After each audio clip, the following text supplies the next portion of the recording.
Comedia celui care și-a luat de nevastă o femeie mută, de Anatol France. Traducere și adaptare radiofonică de Valentin Silvestru.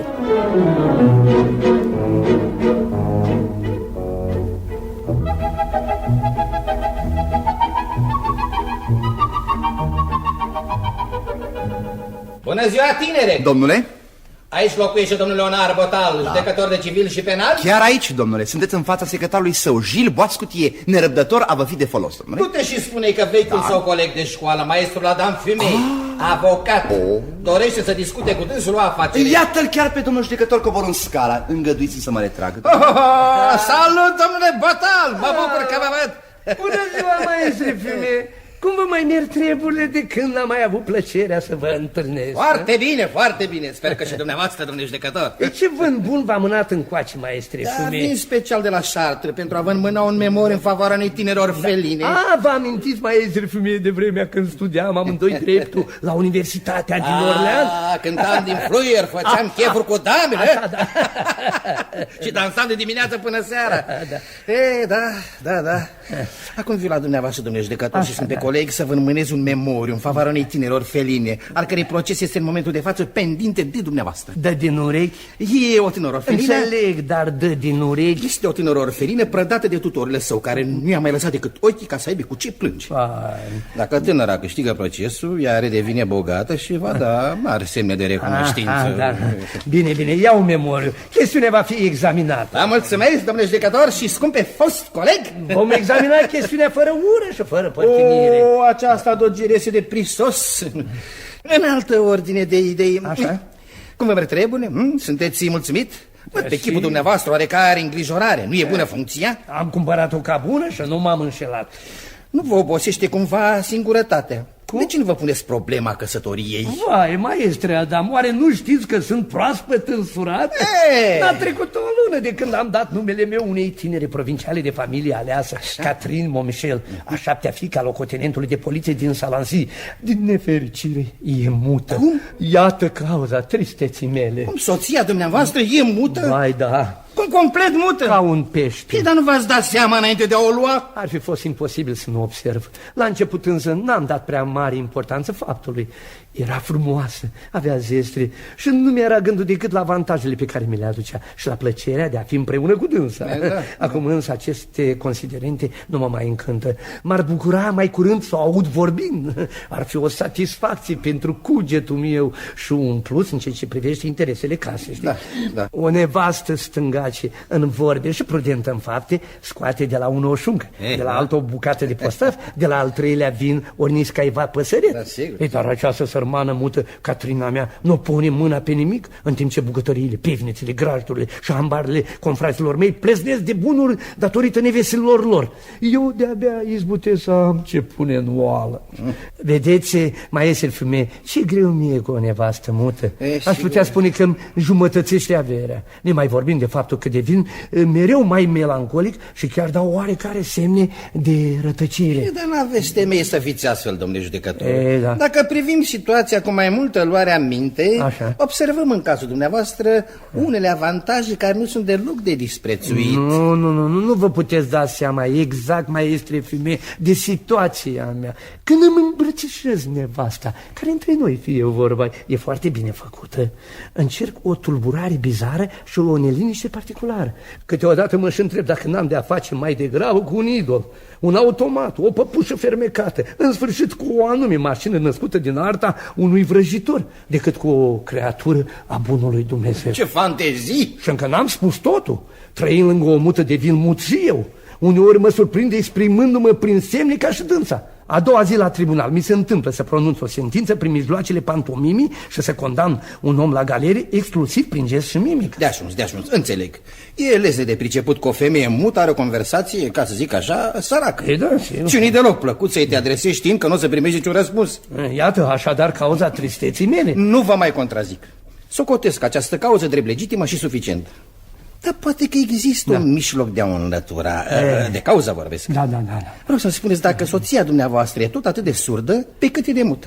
Catrin nu e mai surdă decât mine și decât dumneavoastră. Așa. E chiar mai puțin. Cred că aude cum crește și iarba. Dar în cazul acesta există o speranță.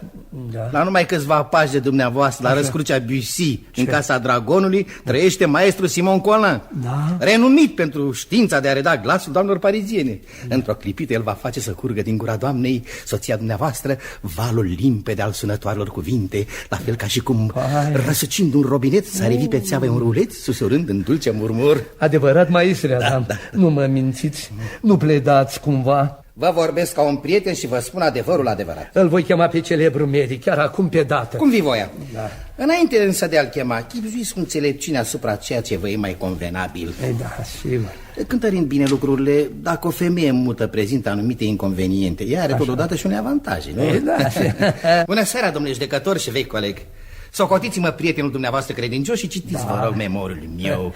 Făcând dreptate tinere orfeline prădate de un tutore lacom, nu veți avea văcăi de fel. Întoarceți-vă grabnic, maestre Fumet. Veți găsi sentința mea gata, întocmită. Gil! Nu mă aude desfrânatul. E în bucătărie unde, după cum e obicei, răstoarnă și oale și servitoare. Un stricaș, un mâncău. Gil! Tehlivanule, ticălosule! Iată-mă, domnule judecător, prietene, ia du-te până la faimosul doctor care locuiește la răspântea Bussy, în Casa Dragonului, maestru Simon Colin, și spune să poftească numai decât pentru a acorda aici îngrijirile sale unei femei mude. Da, domnule judecător. Așa, care-te să nu te întorci fără ilustru doctor. Da, domnule, da. Așa,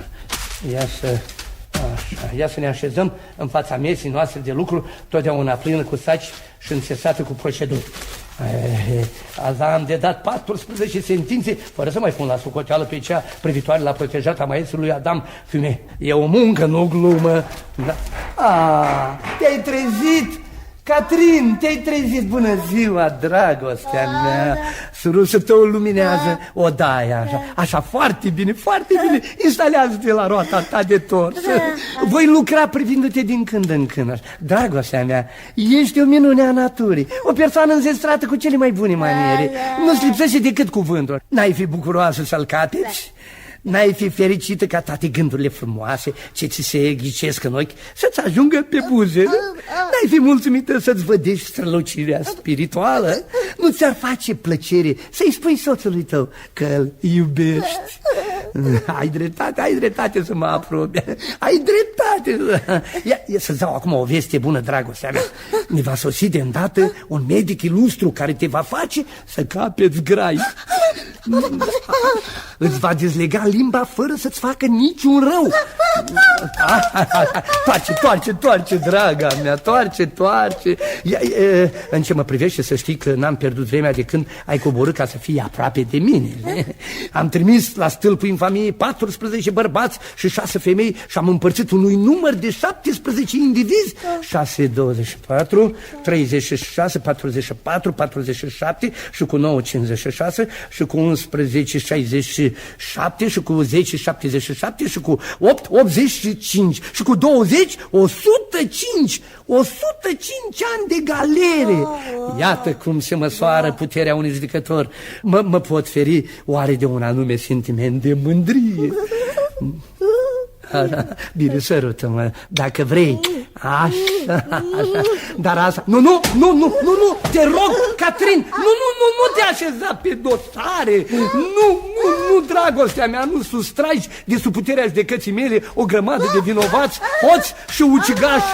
Nu-i voi mai urmări. Acest loc de refugiu e sfânt. Nu. Vai, trebuie să fie medicul.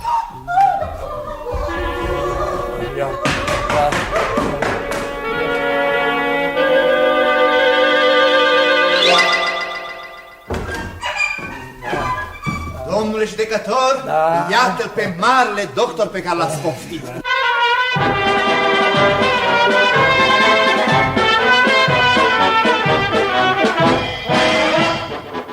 Sunt maestrul Simon Colin în persoană. Dumnealui care mă însoțește este maestrul Jean Mogier, chirurg. Ne-ați cerut ajutorul. Da, domnule, pentru a da glas unei femei mute. Foarte bine. Îl așteptăm pe maestrul Serafin Delorier, farmacist. Cum sosește, operăm conform științei noastre și înțelegerii cu dumneavoastră. Pentru a face o mută să vorbească e nevoie și de un farmacist? Da, domnule.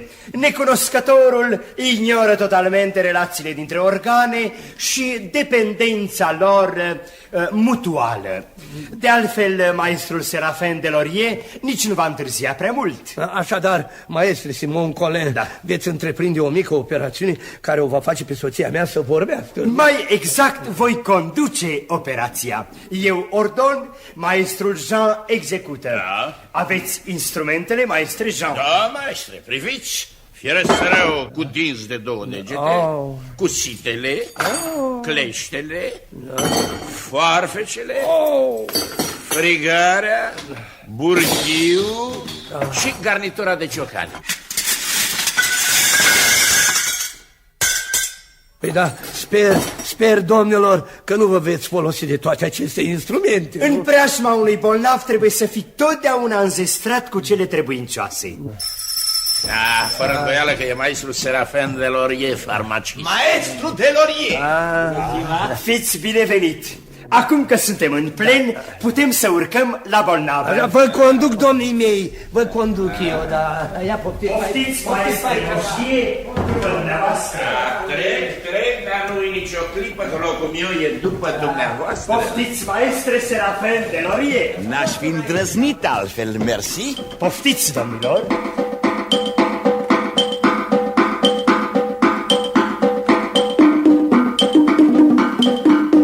Fierăstrăul de 3 picioare.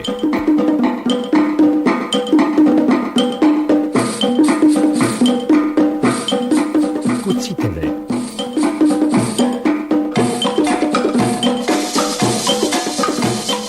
Cleștele.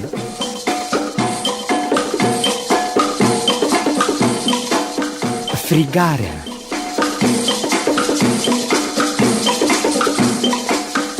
Garnitura de ciocane.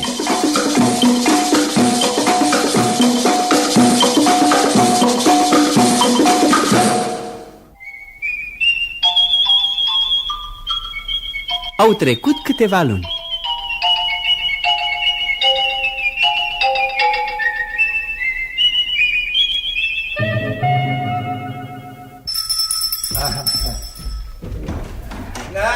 Bună seara, domnule judecător, ce mai faceți? Maestru Fumea, poftiți.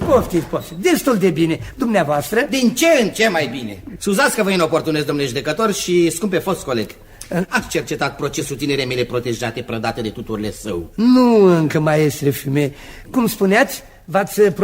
V-ați prădat protejata? Cătuși de puțin, domnule, spun protejata mea din pură prietenie. Nu eu sunt tutorul ei, slavă Domnului. Eu sunt avocat. Cum reintră în stăpânirea bunurilor ei, care sunt mari, o și iau în căsătorie. Am avut eu grijă să se îndrăgostească de mine.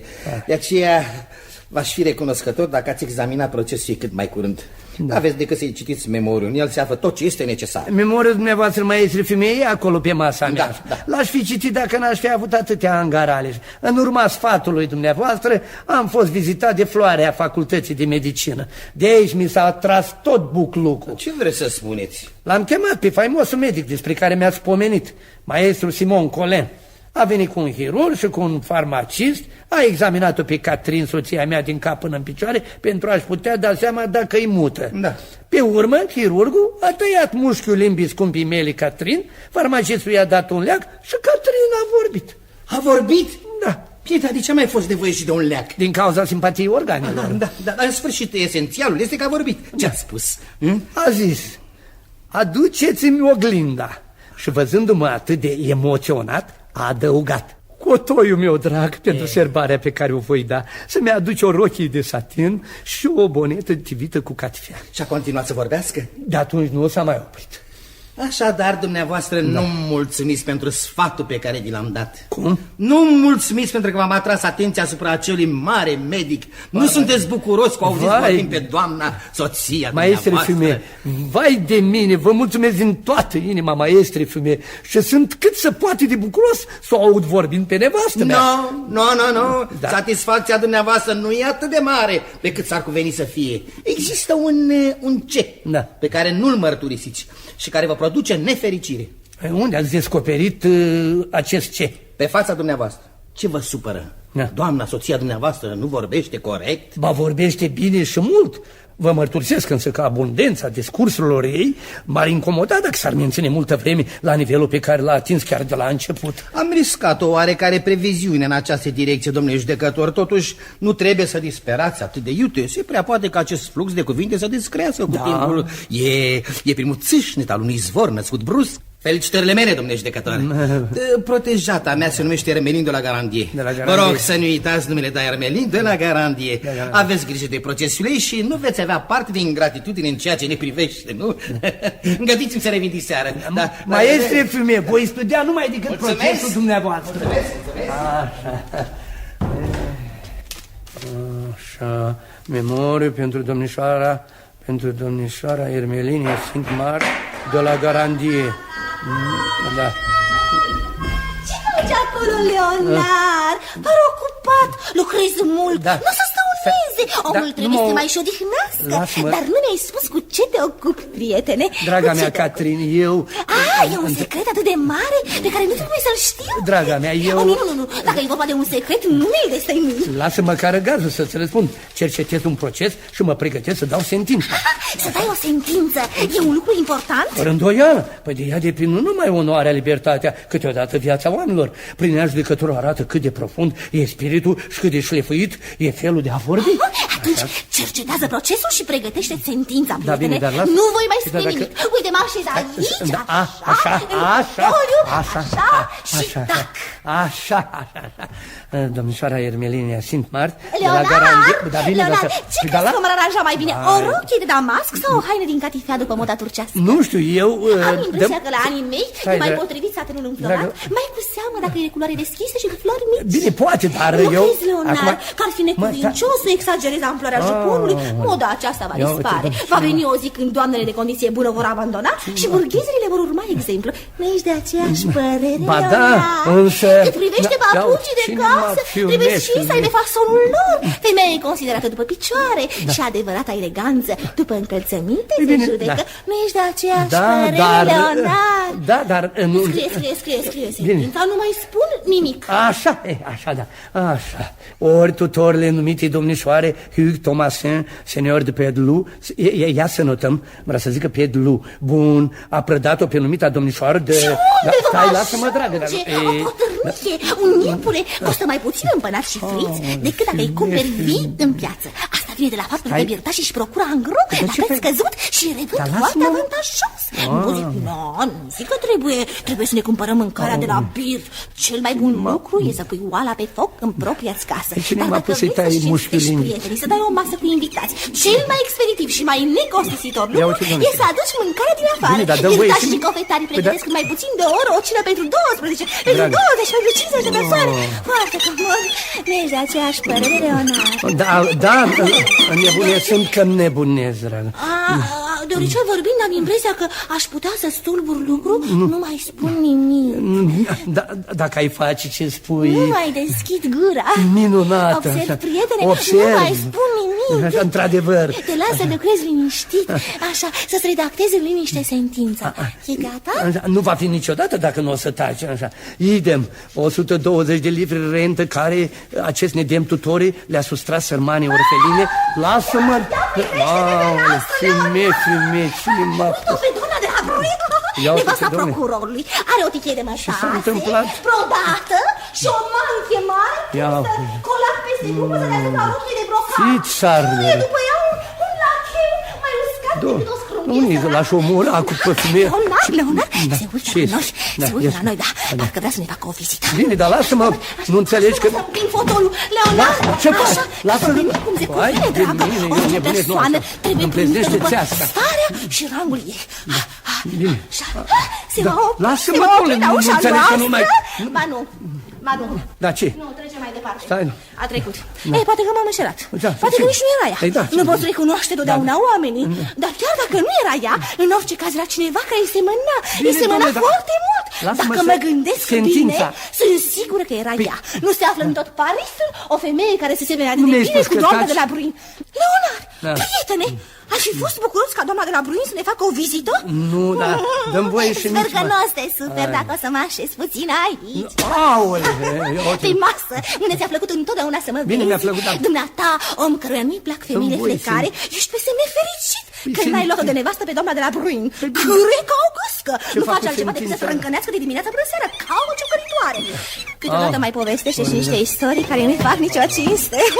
Leonard, de ce părăsești masa și te urci pe scara bibliotecii? Se sfarmă-ți asta. De ce te urci pe dulap? Îți vine mai ușor să scrie acolo sus? Bine, numai să fii atent, să fii atent. Eu rămân aici pe scară. Ce voiam să te întreb? Ai văzut-o pe procurăreasă? Pentru că la urma urmei nu e decât nevasta procurorului. Purta o bonetă brodată ca o prințesă. Nu e ridicol? Azi însă orice bărbat sau femeie caută să pară mai mult decât ceea ce e. Tinerii clerici de la palat vor să treacă drept nobil. Poartă lanțuri de aur, podoabe aurite, pălării cu pene. Cu toate acestea se vede de la o poștă că sunt ceea ce sunt. Se vede, sunt ceea ce sunt. În starea în care mă aflu, nu mai răspunde mine și mă simt capabil de o crimă. Gil! Tălhane! Gil! Domnule, Nu mai pot. am venit, domnule, iată-mă. Du-te de la află pe celebrul doctor de la Răscrucea Bici, maestru Simon Cole. Și spune să revină aici numai decât pentru o chestiune cu mult mai necesară și mai presantă decât cea pentru care ne-a vizitat prima oară. Așa, du-te repede. Ce ai, Leonard? Pare înfierbântat. Poate din cauza vremii care e cam apăsătoare, nu? Ori din cauza vântului de est. Sau a peștelui pe care l-ai mâncat la dejun, ce-o fi?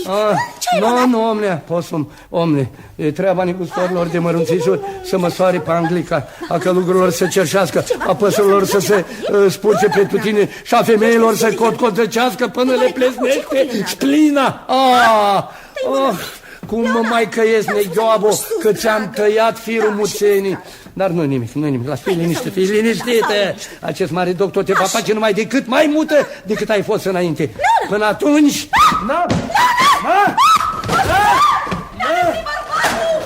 Las procese, las proceduri, las sentințe.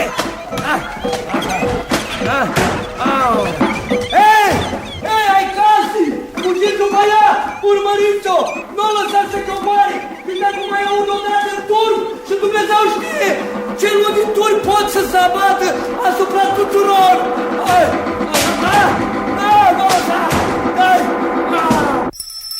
Au venit, poftiți, dânsa. Bună ziua, domnule Botal. Îngăduiți, domnule judecător, Maestre ca Fumet, pentru înduieșarea inimii dumneavoastră și pentru a vă impresiona până măruntaie, să vă prezint pe această tânără orfelină care, jefuită de un tutore lacom, vă imploră dreptate. Maestre Botal. Ochii vor vorbi sufletului dumneavoastră mai bine decât ar putea o face glasul meu.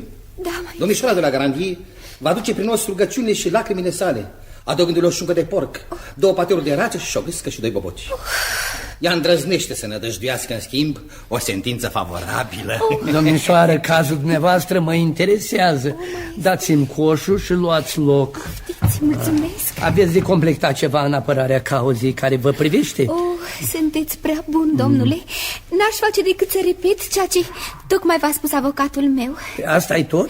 Da, domnule. Vorbește bine, vorbește puțin, e emoționat. Maestre Fumet, Da? chiar în momentul când porneați încoace, eu mă ocupam cu redactarea sentinței care va încheia în curând procesul acestei domnișoare. Dați-mi voie să o iau de pe dulap. De pe dulap? Da, acolo am redactat-o. Vreți să ascultați sentința? Da, maestre. Eu însumi simt nevoia să o recitesc. Aflând că domnișoara de la Garandie, o orfană din naștere, a sustras fraudeloși prin înșelăciunii domnului Pedelu tutorile său, 10 furci de fân și 80 de livri de pește de iaz, văzând că nu-i nimic mai înspăimântător ca un incendiu, aflând că domnul procuror a primit un pate damie în care se aflau 2 coarne... Doamne, dar ce citiți acolo? Nu mă întrebați, nu știu cum mă cheamă. Am impresia că timp de 2 ceasuri un diavol mi-a bătut piroane în creier. Am devenit completamente idiot Și asta din cauza dumitale, maestre, fime. Dacă acel doctor bun nu i-ar fi redat graiul nevestei mele... Nu mă învinovățiți, domnule Leonard. Eu v-am spus de la bun început că trebuie să vă gândiți de 2 ori înainte de a deslega limba unei femei. Oh, meștere, fime, cât de mult regret vremea când Catrina mea era mută. Nu! Natura nu cunoaște un flagel mai teribil decât o femeie flecară. Cred însă că medicii vor repara cruda lor binefaceri. I-am chemat. Iată-l pe chirurg.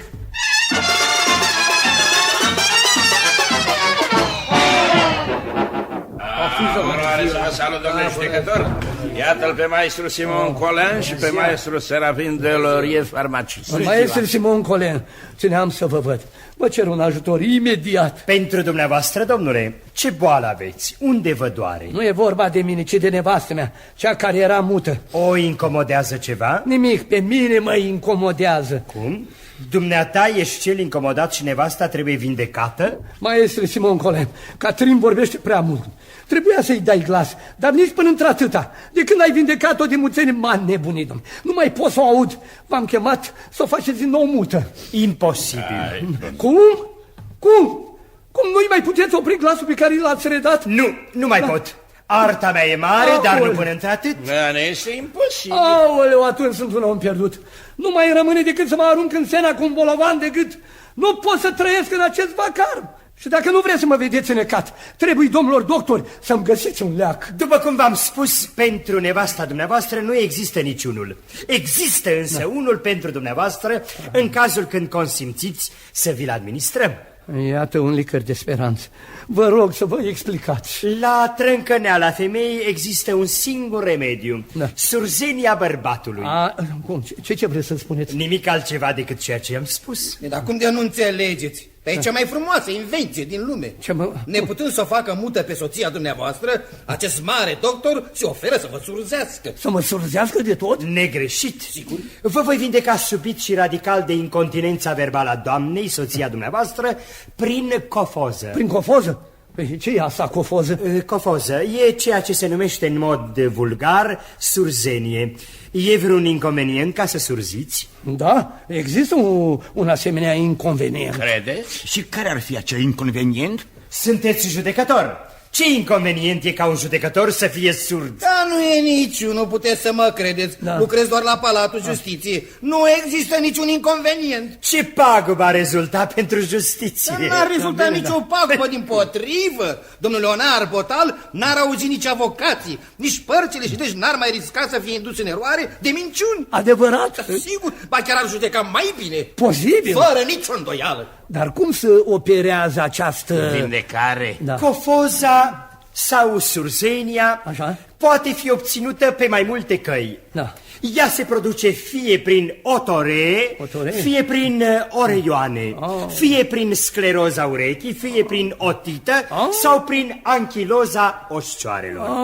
Dar aceste mijloace, vă rog, aceste mijloace diverse cer timp și sunt dureroase. Le resping cu toată hotărârea. Aveți dreptate. E de preferat să se obțină cofoza prin influența unui anumit praf alb pe care l-am în trusa mea și din care e de ajuns un vârf de unghie introdus în ureche pentru a vă face tot atât de surd ca celul în zilele sale de mânie sau ca o oală. Foarte mulțumesc, maestre Simon Colin. Păstrați-vă praful. Nu vreau să fiu surd. Dar nu luați atât de iute decizia, domnule Botal, și nu respingeți atât de categoric un rău menit să vă apere de un altul și mai mare. Nu vreau să surzesc. Nu vreau niciun fir din acel praf. Ascultați, urechile nu mai pot, împleznește capul. Omenește, e imposibil să ascult acest bâzâit continuu. Doamna nu se mai oprește. De când o ascult, parcă m-aș afla în roata morii. Nu mai pot. Nenorocită! Nu o lăsați să coboare! Jim! Să fie zăborită! Domnule Botal! Domnule Botal!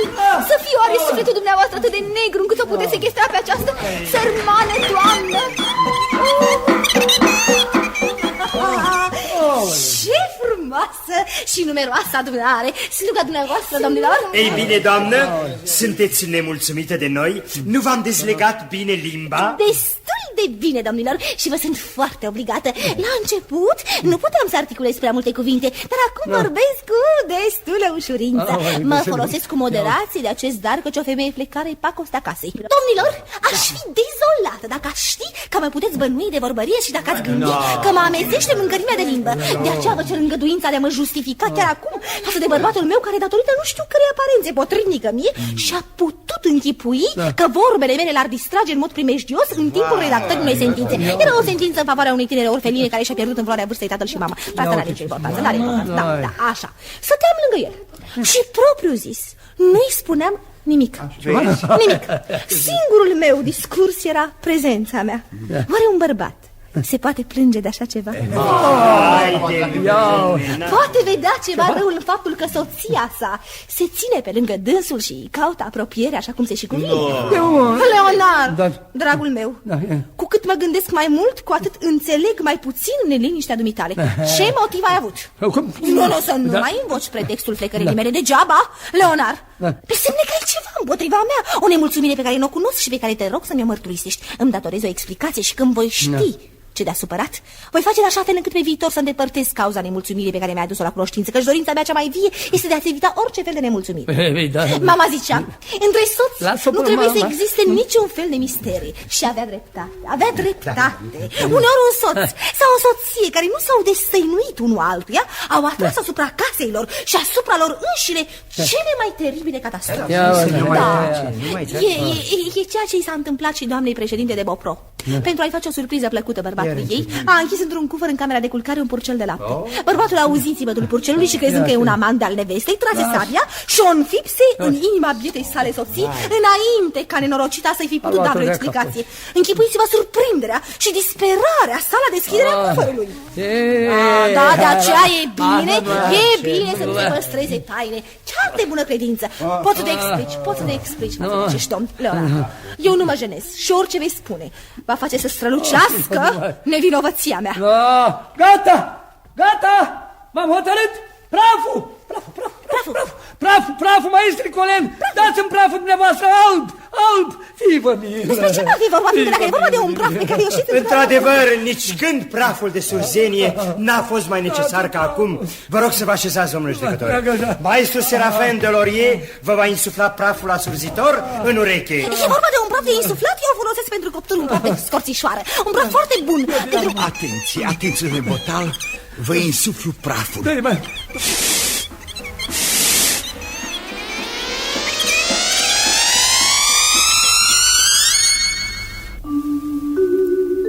Domnule avocat, domnule doctor, faceți-l pe bărbatul meu să asculte de glasul rațiunii. Spuneți-i că trebuie să mă asculte, că niciodată o soție n-a fost condamnată înainte de a fi ascultată. Spuneți-i că nu-i frumos să arunci cu saci plini de hârtie în capul unei femei, că și mi-a aruncat saci în cap fără a fi împins de o violentă patima inimii sau a spiritului. Ba nu, îi voi spune eu însă-mi toate acestea. Leonard, prietene, răspunde-mi, te-am lipsit de ceva? Sunt o femeie rea? Sunt o soție nepotrivită? Am fost fidelă datorilor mele. Vă voi mărturisi chiar că l-am iubit. Ascultă-mă, Leonard. Tăcere. E delicios. Nu mai aud nimic. Ascultă-mă, Leonard. Nu mai aud nimic. Leonard, te iubesc cu tandrețe. Vreau să-mi deschid inima în fața dumitale. Nu sunt din acele femei frivole pe care un nimic o supără și un nimic o împacă și care se amuză de bagatele. Am nevoie de prietenie. Așa sunt eu făcută. La 7 ani aveam un cățel gălbui. Nu mă asculți? Doamnă, nu poate să vă asculte nici pe dumneavoastră, nici pe altcineva. Nu mai aude. Cum nu mai aude? Nu mai aude, datorită unei medicații pe care i-am administrat-o. Și care i-a produs o dulce și surzătoare cofoză. Cofoză? Îl fac eu să mă asculte. Nu o să faceți nimic, doamnă, e imposibil. Veți vedea. Leonard, prietene, dragul meu, dragostea mea, inima mea, jumătatea mea. Nu mă auzi? Olibius! Irod! Barba albastră! Încornoratule! Urechile nu mă aud! Dar cu brațele, cu umile și cu spate. Dacă nu răspunzi, te mușc, auzi? Te mușc! O vedeți? Turbează! Turbează! Unde să fug? M-a mușcat, se simt că turbează. Domnilor! Scapă cine poate! Au să-l turbăm cu toții! Și leacul turbării nu s-a descoperit încă! Pe toți! Vă mușc! Pe toți vă mușc, pe toți! Nimeni nu-mi scapă! Trebuie să mă ascultați! Vreau să vorbesc! Vreau să vă mușc! Vreau să vorbesc! Vreau să vă mușc! Vreau să vorbesc! Vreau să vă mușc! Vreau să vorbesc! Vreau să vă mușc! Vreau să vorbesc! Vreau să vă mușc!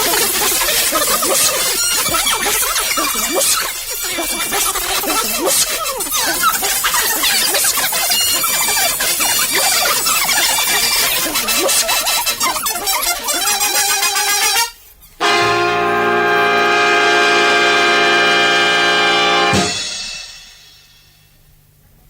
Ați ascultat Comedia celui care și-a luat de nevastă o femeie mută, de Anatol France. Traducere și adaptare radiofonică de Valentin Silvestru. Distribuția a fost următoarea: Leonard Botal, Grigore Vasiliu Birlic, artist al poporului; Catherine, Rodica Tapalagă; Simon Colin, Dem Rădulescu; Jean Mogier, Alexandru Giugaru, artist al poporului; Serafin Delorier, Mircea Constantinescu, artist emerit; Gilles, Mihai Fotino; Domnișoara de la Garandier, Janine Stavarache; regia muzicală, Romeo Chelaru; regia de studio, Crenguța Manea; regia artistică, Dan Puican.